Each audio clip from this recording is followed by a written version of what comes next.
Roger Sharp is in the Middle East to make a visit to Israel and to Lebanon. Tonight he begins his first series of reports on the situation that he finds there. We received his first report. It comes from Tel Aviv, and we got it just moments ago, and he tells us about the mood of the city. Arriving here in Tel Aviv tonight, several of our media colleagues said, "I hope you brought some new cliches." The fact is, political crisis is a hard thing to picture. Such an atmosphere, rather difficult to describe.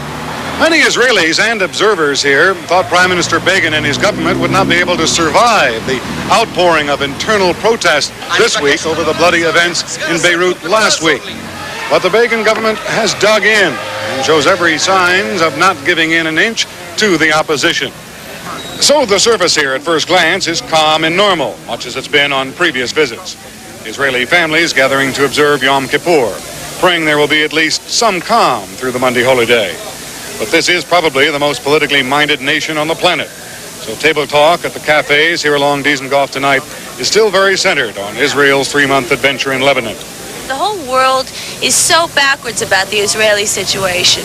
It's funny to see the Israelis as the villains and the Arabs clap when they come in to Lebanon. I mean, it's just, it makes me very sad inside. I'm from New York City, and I came here on business, and I went to visit some relatives who live at Moledet, which is not very far from the Golan Heights.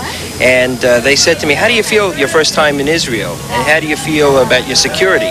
And are you worried?" And I said, "Well, yeah, I'm a little unhappy about what's going on up here." And they said, "You're altogether wrong. You're much safer here than you are in New York City."